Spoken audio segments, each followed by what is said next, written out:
chers amis, nous reprenons notre séance qui s'est arrêtée sur des interrogations et vous avez sûrement de nombreuses questions à poser.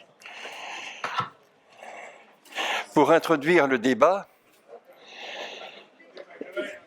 j'ai envie de citer deux choses. Tout à l'heure, les deux intervenants ont fait beaucoup référence à ce lien entre les personnes, montrant que l'humanité ne pouvait avancer dans sa suite de l'histoire de l'évolution que par des relations finalement de cœur à cœur. Centration, décentration sur l'altérité, sur l'autre, dit Teilhard, et sur centration en Dieu. Sur le plan de cette évolution, j'ai envie de poser une question provocante plutôt à des théologiens par rapport à la vision de l'Église catholique. Parce que l'Église catholique nous a mis la mort comme un échec, finalement, dû à un certain péché originel qu'on doit racheter éternellement. Ça, ce n'est pas du tout la vision de Teilhard. Or, dans la vision de l'évolution, je pense à une phrase d'une astrophysicienne que j'apprécie beaucoup, qui est Sylvie Vauclair, et qui est intervenue l'an dernier dans le colloque sur l'Homo sapiens. Elle a dit la chose suivante: l'univers a besoin de ma mort. Ma mort est donc souhaitable en termes de facteurs d'évolution, car je viens sur une chaîne qui progressivement fait émerger la conscience au cours des générations. Et tout à l'heure, François Heuvet parlait de la remontée dans le temps vers la dispersion du début pour aller vers la convergence, le cône qu'évoquait effectivement Diane. Donc la mort est nécessaire à la vie. Quand les transhumanistes veulent supprimer la mort, c'est une aberration, c'est un suicide écologique qui, à terme, supprime la vie sur Terre, en fait. Donc la mort est nécessaire à la vie. Heureusement qu'il y a la mort. Sinon, nous ne pourrions pas poursuivre la suite de l'évolution.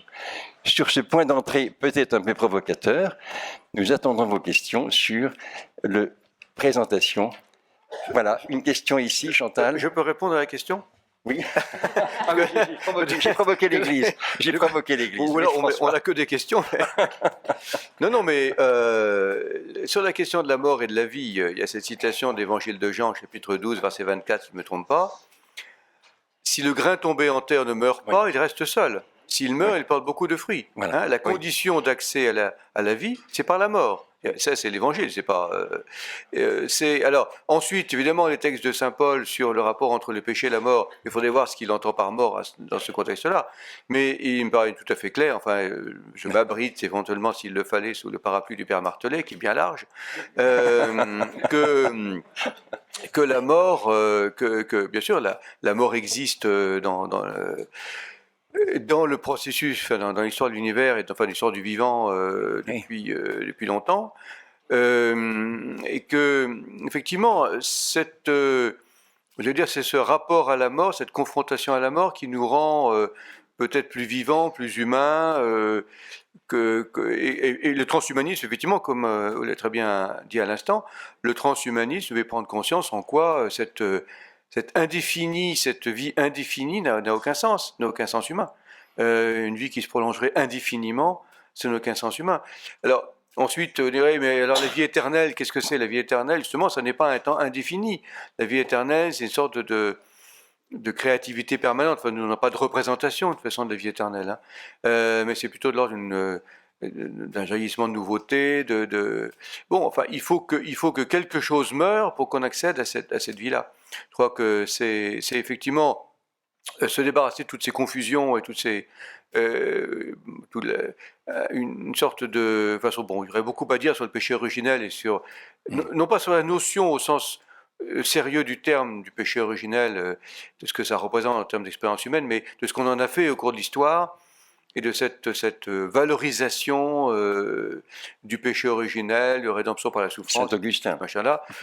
Saint-Augustin est assez subtil, mais le problème, c'est tout ce qu'on en a fait ensuite, quoi. L'interprétation qu'on en a fait par la suite qui est plus problématique. Enfin voilà, bon, mais ça serait un autre colloque. Oui, c'est un autre colloque. Voilà. Alors, oui, monsieur, allez-y. On va récolter 3 questions comme tout à l'heure.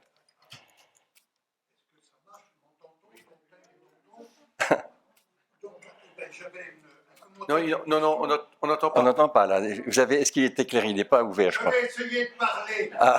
sans la technique. Il paraît que c'est mieux, que ça communique mieux. Alors, Petite remarque sur ce qui vient d'être dit. Dire la mort fait partie de la vie et c'est normal, personnellement, comme biologiste, j'entends bien la mort cellulaire, mais la mort cellulaire, c'est bien gentil. Il y a des morts qui sont révoltantes et qui le restent, et c'est une grandeur de l'homme de s'y opposer, ne serait-ce que par la médecine et les soins Bien sûr. palliatifs. Bien sûr. Mais c'était pas ma remarque. Je voulais faire une remarque un peu générale sur le colloque et une question à Diane Daudifray. Diane Daudifray, justement, a parlé de génétique, ce dont je la remercie, parce que finalement, nous n'avons pas entendu beaucoup parler de biologie dans l'ensemble de ce colloque. Je veux dire par là de biologie au sens précis du terme. On a entendu hier parler du dialogue entre Ricoeur et Changeux, disant que c'était un dialogue intéressant. On n'est pas rentré dans ce qu'était le cerveau. On a entendu parler de mécanique ce matin, mécanique dite quantique, et je doute fort de l'intérêt de la mécanique quantique pour parler de la conscience. Ce matin, le débat était pour moi éclairant à ce point de vue. Donc, parler de génétique cet après-midi était intéressant. Je voudrais juste faire plusieurs remarques. La première, c'est que pour parler de la conscience et donc au bas mot du cerveau, la génétique est un peu faible parce que la génétique ne peut pas déterminer ou construire le cerveau. On sait que c'est pas avec au bas mot 20 000 gènes qu'on va construire 5 milliards de synapses. Même Jean-Pierre Changeux, qualifié de matérialiste, l'avait remarqué dans l'homme neuronal. Par contre, parler de l'intérieur en parlant que de génétique est fleurbon les années 60, et aujourd'hui, on est vraiment, me semble-t-il, au-delà. Vous l'avez noté, Diane Daudifray, en parlant d'épigénétique, mais il y a aussi beaucoup d'autres choses. C'est que nous avons beaucoup plus de gènes en nous que les gènes humains, parce que nous avons plus de cellules en nous qui ne sont pas à nous que de cellules à nous. J'espère qu'on m'a suivi. Oui. C'est le fameux microbiote qui se trimballe avec tous ces gènes, et ils sont plus nombreux, ils sont 10 fois plus nombreux que les gènes humains, et ce microbiote, c'est-à-dire ces bactéries qui nous habitent, ou chez qui nous habitons, comment faut dire, se trimballent aussi, si vous me permettez l'expression, avec tous leurs virus, qu'on appelle des bactériophages, et qui sont 100 fois plus nombreux que les bactéries, donc avec encore plus de gènes. Donc, là, le point que ma question à Diane Daudifray, c'est est-ce que dans la génétique dont elle parlait que de la génétique humaine au sens des... Mais est-ce que cet apport, enfin, ce microbiote, sommes-nous que des sacs à microbiote, en rajoute sur la personnalisation que nous sommes les uns et les autres, puisque même les vrais jumeaux n'ont pas le même microbiote, sans parler du système immunitaire, etc. Mais ça en rajoute aussi sur les inégalités biologiques. Et là, j'aimerais avoir son commentaire sur... Parce que j'ai trouvé le lien ou le rapport ou le passage entre la génétique humaine et la nécessité de s'adresser et du soin et de la relation avec les plus fragiles. Ce passage était un peu rapide. Alors si on rajoute toutes ces inégalités génétiques, épigénétiques, microbiotiques sur le chantier, si je veux dire, ça en rajoute ces inégalités et commentaires. Alors, Voilà. je vous enverrai ma thèse qui fait 507 pages en 45 minutes. D'autant qu'il fallait faire quand même le lien avec le sujet du colloque. C'est toujours compliqué d'être exhaustif. Simplement, en effet, je vous invite, au-delà de ma thèse, à lire l'ouvrage de Xavier Guchet sur la médecine personnalisée, où il parle en effet du microbiome, de l'exposome aussi. Donc, en fait, en effet, dans le corps humain et dans les interactions de notre génome avec notre environnement intérieur et extérieur, il y a tout un tas de vocabulaire et surtout d'entités qu'il faut prendre en compte et qui sont à l'étude aujourd'hui pour l'espoir d'un certain nombre de chercheurs étant de pouvoir en permanence faire des corrélations. Donc, ils cherchent à faire les plus grandes cohortes possibles internationales pour faire des corrélations entre l'expression ou l'effraction de la maladie dans nos vies et le génome, certes, mais aussi le microbiome de la personne, l'exposome, mais aussi son mode de vie, mais aussi. Bon, je n'en ai pas parlé en effet, mais tout ça nous dit certes notre interaction permanente et notre perméabilité au reste du vivant, et donc notre, à mon sens, impossible maîtrise de notre existence, et je trouve que c'est une bonne nouvelle. Ça ne veut pas dire qu'il ne faut pas continuer à chercher, encore une fois, donc ne me faites pas dire il faut continuer à chercher et à élargir la base du cône, comme dirait Teilhard, par fractionnement successif, pour comprendre les mécanismes et les secrets qui nous permettront de guérir d'un certain nombre de maladies ou de mieux les accompagner. Mais en revanche, c'est une révélation, je trouve, de se dire dans l'impossibilité de maîtrise de notre vie ou de notre vivant. Il y avait d'autres choses dans votre question, mais...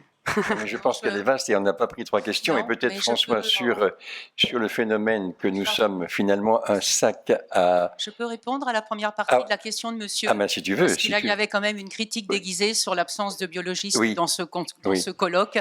Et je voulais lui dire, moi c'est le premier colloque où je m'investis vraiment beaucoup pour réunir les intervenants, faire un programme, etc. Et on lance des invitations. Et une fois que les 9 intervenants ont répondu oui, et ben on n'a plus de place. Voilà, vous voyez, donc effectivement, nous sommes conscients qu'un biologiste aurait été le bienvenu. Alors voilà, Diane Daudifray et moi-même, tout à l'heure dans la conclusion, on essaiera de compenser un peu l'absence des biologistes. Voilà, c'est une réponse vraiment complètement pratique. Voilà. Est-ce que François, Il y avait un zoologue, exact. Oui. Est-ce que tu veux évoquer quelque chose sur cet aspect biologique qui vient d'être évoqué? Bon, alors nous allons prendre 3 questions parce que tu as répondu impulsivement très vite. Madame.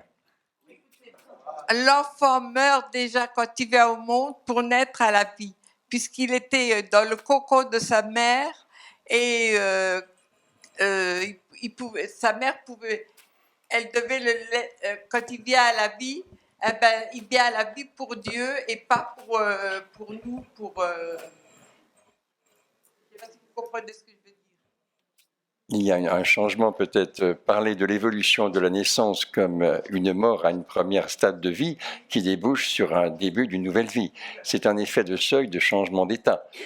Mais c'est quand même une vie qui, dès le départ, se manifeste. Je parle sous le contrôle d'une biologiste. Tu peux apporter un mot? Non, je n'ai pas de mot à rajouter, bien sûr. Il y a une mise au monde. Je parlais de mise au monde. Alors, les autres espèces animales en mettent bas. Je crois qu'une belle différence est la mise au monde, où on voit bien des différences d'instinct. Nous, le petit homme a besoin d'apprendre beaucoup. Quand l'animal c'est vite marché, ou c'est vite... nous, il y a des processus d'apprentissage importants, et je crois que c'est encore une fois une manifestation du besoin d'autrui. Voilà, nous allons prendre peut-être d'autres questions. Gérard, oui. Oui, c'est une question que je veux poser au père EV. Plus près. Voilà, une question que je souhaiterais poser au père EV concernant tout ce qu'il nous a dit sur l'évolution, la formation et l'évolution de la noosphère. Je n'ai pas entendu parler quand même d'une chose qu'on trouve chez Teilhard, c'est que la noosphère peut échouer. Oui, d'accord, on va poser une autre question. D'accord, c'est noté. Voilà, une autre question. On trouve des scénarios noirs chez Teilhard, qui sont des scénarios de l'échec de la noosphère. Une autre question. Allez-y, monsieur. Oui.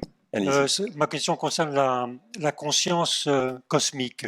Alors j'ai bien compris que ce n'est pas la puissance de calcul de nos machines qui générera une conscience par elle-même. Par contre, quand même, on peut se demander si la conscience planétaire, c'est-à-dire que l'humanité prend une conscience de plus en plus d'elle-même, n'est pas liée quand même au développement de nos machines, de nos puissances de calcul, de nos réseaux, etc. Est-ce que c'est le signe que une conscience planétaire peut advenir? Alors c'est peut-être simplement le hardware, encore faut-il trouver le logiciel ou l'esprit, mais comment vous voyez concrètement se mettre en place actuellement une conscience planétaire? Oui. Troisième question, et on prendra les 3 questions. Le support, en fait, à la noosphère que vous évoquez, le hardware, en quelque sorte. Monsieur? Oui, voilà.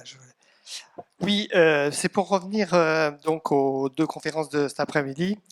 J'ai regretté qu'il soit fait notion du phénomène humain de Teilhard, parce que on a trouvé, et j'ai discuté aussi avec d'autres, qu'en fait on a trouvé que vous tourniez autour du phénomène humain. Donc dans le phénomène humain, ce qui m'interpelle, qui m'a toujours interpellé, c'est la notion d'énergie radiale et d'énergie tangentielle. Tangentielle. Hein. Parce que dans cette notion-là, on arrive tout de suite à la notion d'individuel et de collectif. C'est-à-dire que si donc les énergies tangentielles, vous me reprendrez si j'ai pas bien compris, ça, pour moi, ça évoque les relations humaines dans le monde de la société, à travers le travail, etc. On voit les individus assez fermés et qui essayent qui sont plutôt en situation de survie d'une certaine façon, alors que l'énergie radiale, c'est la communication de centre à centre.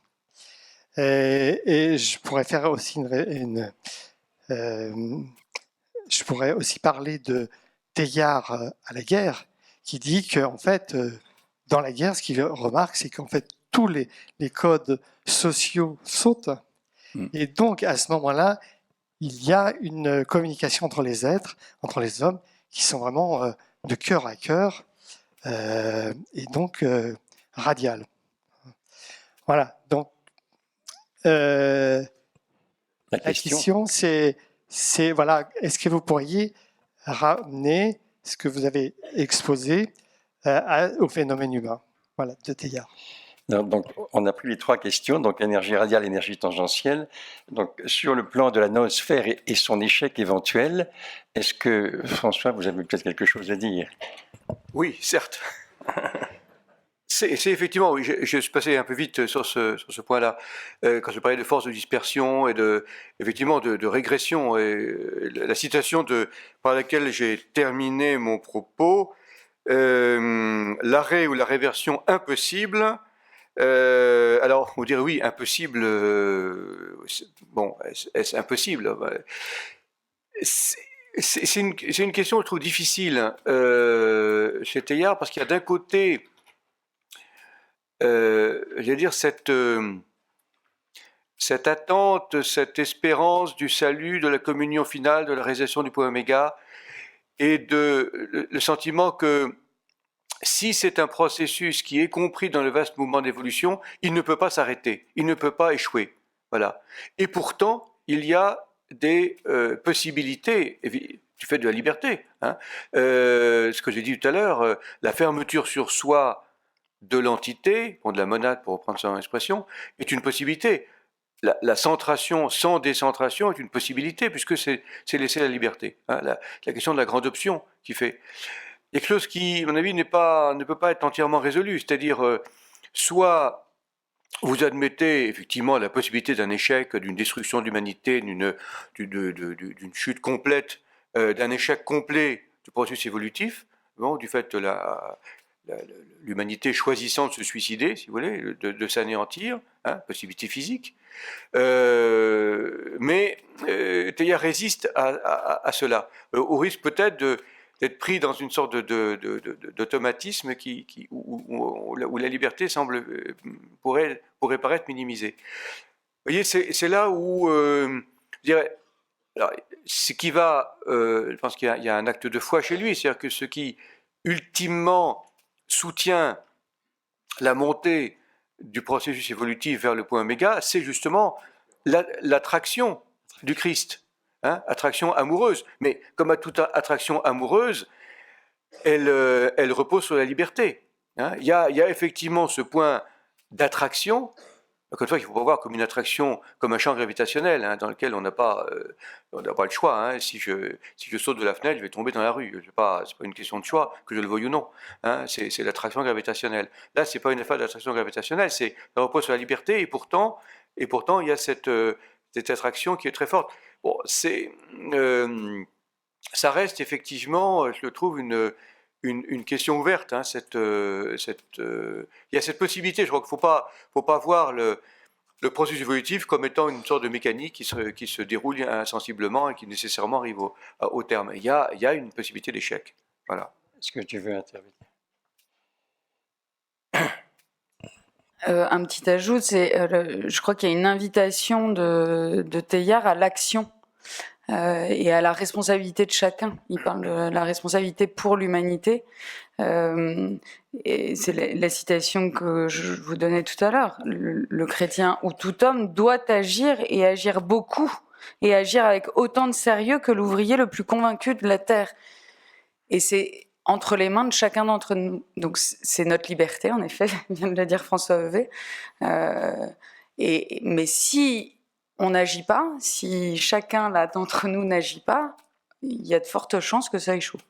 Alors, peut-être un complément, mais je n'ai pas la référence en tête, mais Teilhard parle d'une liberté orientée, en disant simplement dans la socialisation de compression où nous sommes des grands nombres, il ne faut pas oublier qu'on est passé du milliard d'habitants sous Napoléon Ier à 7 milliards en 200 ans. On a mis 4 milliards 500 millions pour arriver à 1 milliard et 200 ans pour arriver à 7. Et on va aller à 9 et 10. Donc il y a forcément quelques frottements dans la fourmilière humaine en évolution.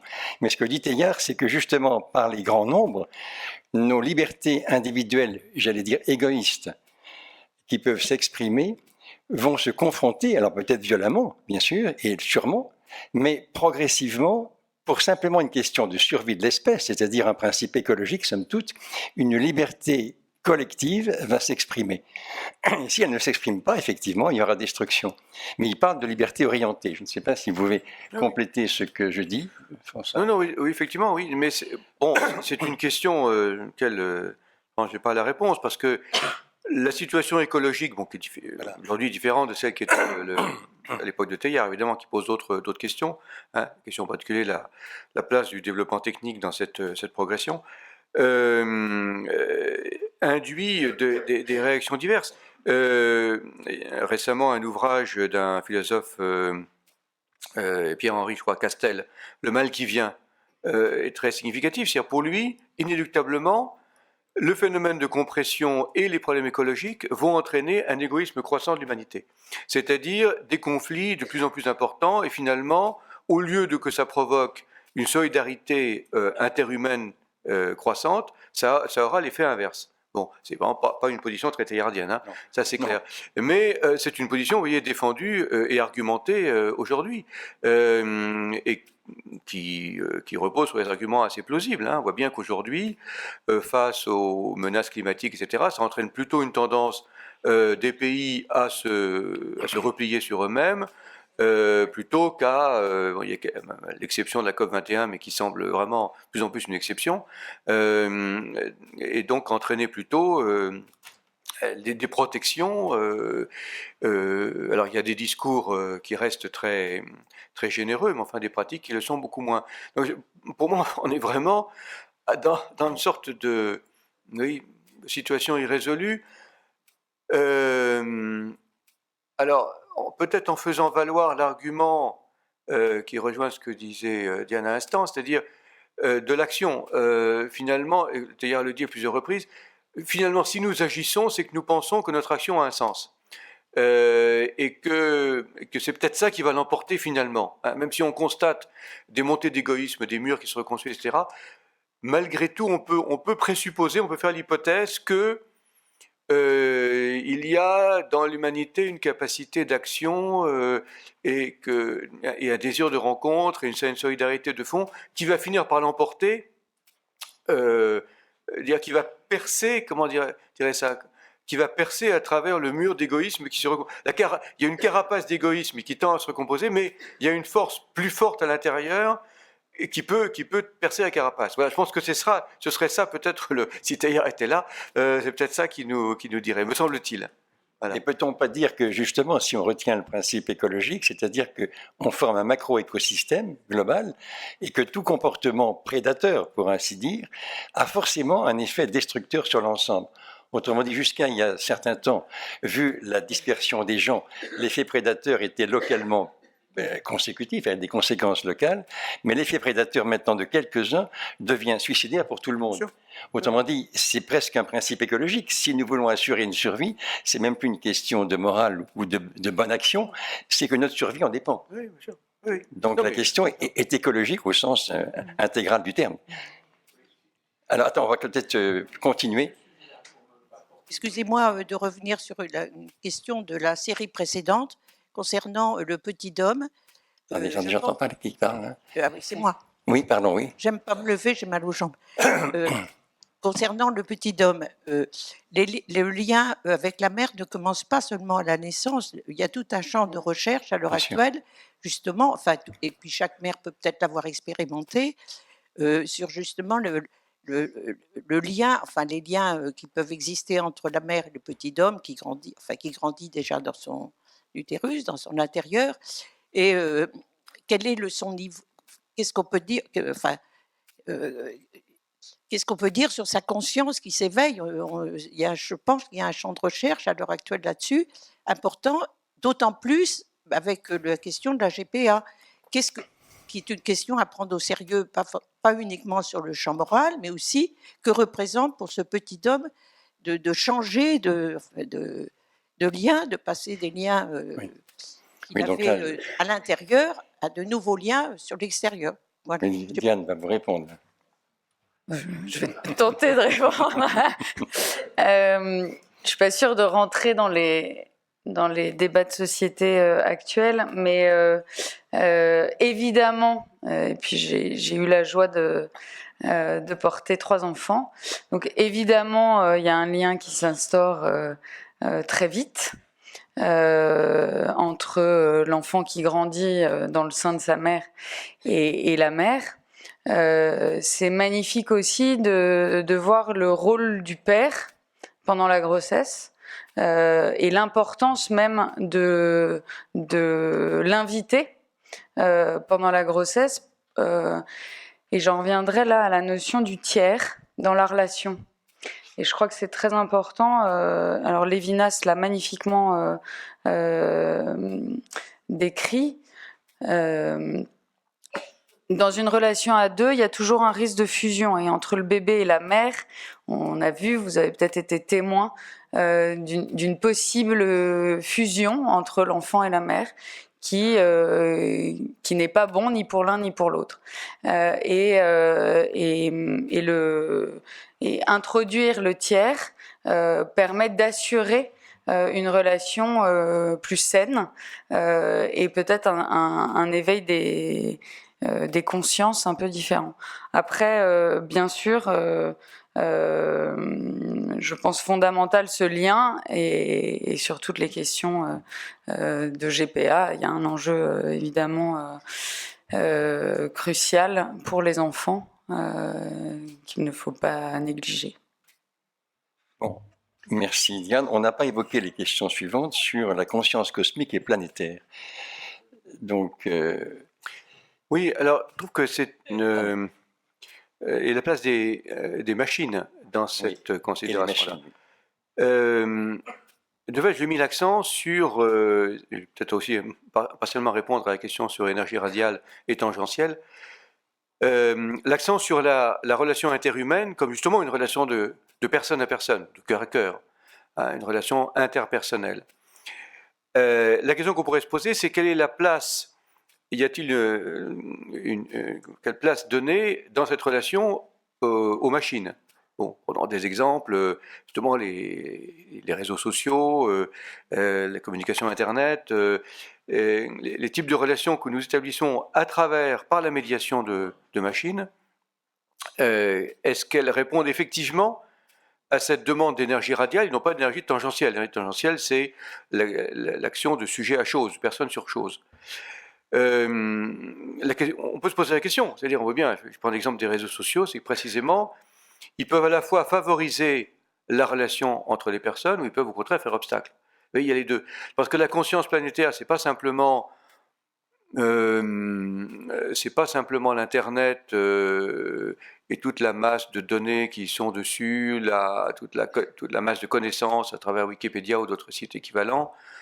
Ça semble insuffisant ou dangereux si on perd de vue la dimension personnelle, si la machine se substitue à la personne. Donc un des débats actuels fondamentaux, c'est comment faire en sorte que face à des machines de plus en plus développées et de plus en plus proches en apparence du comportement humain, ce qu'on appelle peut-être par excès de langage intelligence artificielle, comment rester humain? Voilà. Comment ne pas se laisser fasciner par la machine au point que finalement nous remplaçons le fonctionnement des personnes humaines par une machine. Même si dans certains cas, il faut bien reconnaître que l'on a machinisé l'humain. Je veux dire, le taylorisme en usine, faire visser le même boulon par un ouvrier toute la journée, c'est un travail de machine. Qu'on remplace ça par une machine, c'est déjà été fait, c'est-à-dire qu'on a déjà transformé l'homme en machine, donc on peut très bien le remplacer par une machine. Mais ça, justement, peut-être que Teilhard l'avait dit déjà en son temps, que le fait de mécaniser ce genre de travail peut libérer du temps pour des vraies rencontres interhumaines. Dans ce cas-là, ça peut fonctionner dans le bon sens. Mais vous voyez, il me semble qu'il y a cet enjeu, c'est comme ça que je comprends votre question sur la conscience cosmique et la place de la machine là-dedans. Quand l'énergie radiale est tangentielle, ben oui, effectivement. Alors que l'enjeu, c'est vraiment de développer l'énergie radiale, c'est-à-dire la relation interpersonnelle. Sachant que cette dichotomie est une distinction intellectuelle. Les deux se mêlent, ça rejoint les discussions de ce matin, mais c'est une vision de l'énergie radiale qui est celle de l'amour. Oui, d'autres questions? Oui. Est-ce que vous m'entendez? Ma question s'adresse d'abord à Diane Dodifré, mais aussi parce que ça peut être un exemple de cet échec de la noosphère dont on vient de parler. En mettant en valeur que nous, êtres humains, nous partageons l'écrasante majorité de nos gènes avec autrui et aussi avec le monde animal, on voit que la génétique justifie la solidarité, si on définit la solidarité comme la participation raisonnable à la couverture d'un risque partagé. Mais en soulignant le lien causal entre certains gènes et les maladies graves, voire mortelles qu'ils entraînent, la génétique justifie au contraire l'eugénisme dans ce cas-là, ou alors la nécessité absolue de recourir à la fraternité qui, elle, se définirait comme un don gratuit d'une assistance individuelle ou collective sans contrepartie. Alors, dans ces conditions, comment agir aujourd'hui où j'ai une impression, mais qui est peut-être partagée, d'une tendance forte vers une perte de fraternité et d'où l'échec possible. Merci. Une deuxième question, peut-être? Question complémentaire, parce que je pensais exactement à ce que vient d'être exposé. Parler de génétique à l'heure actuelle dans les familles, c'est créer un désarroi qui rend, contrairement à ce qu'on pourrait espérer par la recherche qui permettrait d'aller dans le sens d'un apport et d'un partage, créer des peurs de se sentir responsable en plus de quelque chose que l'on a transmis et contre lequel on ne peut rien. Comment apporter un message qui soit un message d'espérance sans laisser le champ libre à ceux qui proposent par la génétique de supprimer certaines situations de maladie ou au contraire de permettre d'aller mieux face à ces situations de peur de la maladie. Je ne sais pas si je suis suffisamment claire, mais c'est une inquiétude que j'ai vraiment profondément. Le désarroi que les annonces de la génétique apportent à notre époque. Merci. Une troisième question et on répondra. Madame. Bonjour, c'est une question très naïve. Je trouve qu'on a parlé beaucoup au présent, mais derrière les 7 milliards qui sont là, on a quelques prédécesseurs. Et on parle aussi de notre voix intérieure. Moi, je suis un petit peu persuadée, là, je sens un petit peu les choses, c'est peut-être ma voix intérieure qui me dit ça, que c'est tous nos ancêtres, toutes ces personnes qui nous ont précédés, qui constituent cette voix intérieure. Voilà, je vous laisse ça, c'est très naïf comme question, et c'est une question ouverte. Pas du tout. Le passé par rapport à aujourd'hui, par rapport à ceux qui nous ont prédécessés. Donc, alors, première question, effectivement, génétique et maladie. Bon. Donc, je pense que ça se tourne vers toi. Voilà. Je vais commencer par la dernière question, où en effet, c'est un peu par là que j'ai commencé mon intervention tout à l'heure, en disant que cette voix intérieure est nourrie de bien d'autres voix du passé, mais aussi d'une culture, d'une éducation. Donc ça, j'y crois beaucoup que cette voix dite individuelle ou personnelle est déjà collective. Pour revenir sur la première question, et je finirai par vous, madame, il faut faire une grande différence entre la thérapie génique qui va s'attaquer aux cellules somatiques, c'est-à-dire aux cellules non germinales, des thérapies qui vont s'attaquer aux cellules germinales et qui vont du coup avoir des conséquences sur la descendance. Ce sont deux génétiques très différentes. Donc, oui, un grand oui pour continuer la recherche, pour pouvoir contrer certaines maladies au niveau somatique. Bien sûr, énorme prudence pour tout ce qui est ciseaux génétiques, CRISPR-Cas9, bébés modifiés et autres. La génétique, donc c'est la science au service, c'est comme tout à l'heure les machines, au service de l'humain, au service des êtres vivants, et non pas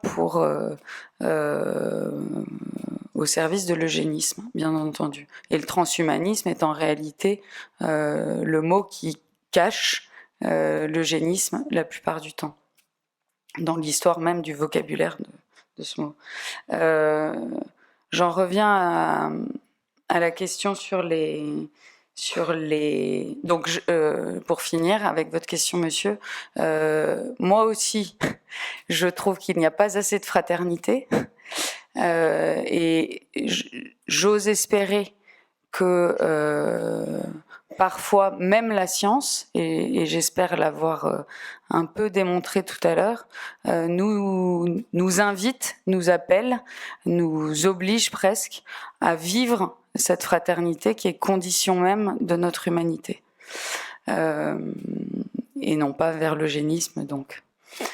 Madame, oui, grand désarroi dans les familles, parce que la maladie génétique fait peur. Pour la petite histoire, je me suis intéressée à la question de l'information à la famille en cas de maladie génétique, justement parce qu'un de mes amis, Com, est mort à 22 ans. Nous avions 7 jours d'écart. Il avait perdu un frère 11 ans auparavant, et donc ils sont morts dans les mêmes conditions, cerveau détruit en 48 heures. Un petit cousin était mort entre les deux, mais les parents avaient dit qu'il était mort d'hydrocution. Après la mort de Com, les parents de Com, souhaitant faire une enquête génétique puisque 2 de leurs fils sur 5 étaient morts dans les mêmes conditions, ont dit on va faire une enquête génétique. À ce moment-là, les parents du petit cousin viennent les voir en disant écoutez, on sait de quoi sont morts Henri et Com. C'est une tare épouvantable, il s'agit d'une maladie génétique, surtout n'en dites rien à personne, mais rassurez-vous, elle se traite très bien, il suffit d'un régime alimentaire. Voilà. Tare sociale, comment vais-je marier ma fille ? Bon. On en est là. On en est là. dans beaucoup de familles.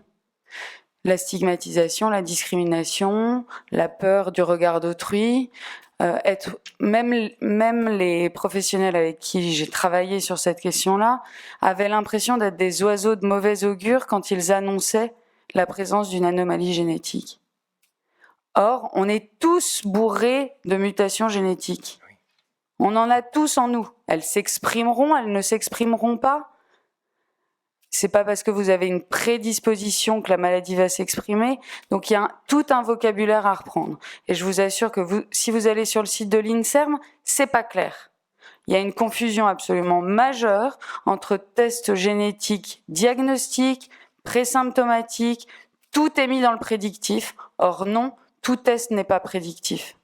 Il y a des mutations qui vont vous donner une susceptibilité, c'est le terrain familial. Allez, il y a 3 à 10% de risque.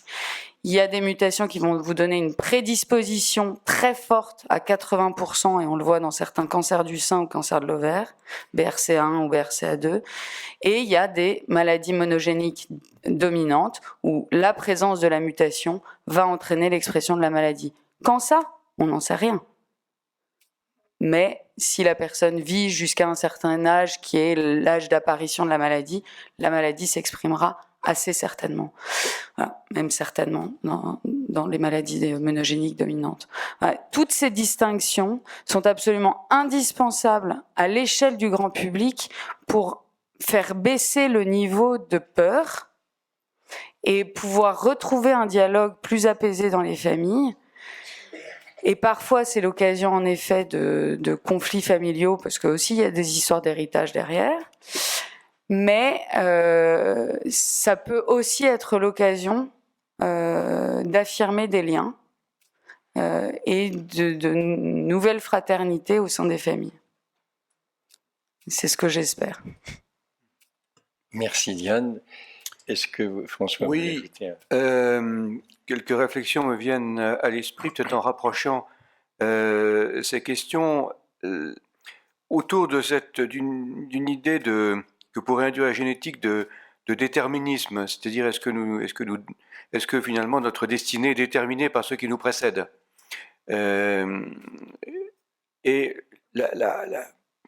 Oui, faut prendre en compte effectivement. Il y a comment dire, des choses dont nous héritons. Et nous ne pouvons pas, nous ne nous créons pas à nouveau à chaque instant. Nous sommes les héritiers d'une histoire au niveau génétique, au niveau familial, au niveau culturel, bien des égards. La question est de savoir ce que nous faisons avec cet héritage. Entre la posture qui consisterait à dire je me débarrasse, je tourne la page et je m'invente à partir de zéro. Justement, la génétique peut-être malheureusement nous rappelle que c'est illusoire. Ou l'attitude inverse consisterait à dire nous sommes entièrement déterminés par ce dont nous héritons. Il y a un chemin difficile à trouver entre les deux, l'affirmation d'une liberté. Et peut-être que justement, cette liberté peut s'affirmer à travers une fraternité. C'est peut-être, pour faire écho à ce que disait Diane à la fin, le fait d'en parler ensemble, le fait peut-être d'induire d'autres relations mutuelles, peut-être peut aider justement, sans résoudre le problème définitivement, mais au moins aider à avancer vers davantage de fraternité. C'est une possibilité qui est donnée. Donc, on est, encore une fois, comme pour ce qu'on a dit précédemment, comme pour la question climatique ou la question écologique, on est vraiment à la croisée de chemins. On a les deux options en face de nous. Voilà. À nous de choisir la bonne. Mais et l'histoire ne nous donne pas la réponse. À nous de choisir. Merci François. Je pense que nous allons en terminer là, puisqu'il est 5h15, pour respecter notre horaire et la suite des opérations qui va se terminer entre Chantal et moi. Merci aux conférenciers pour cet éclairage.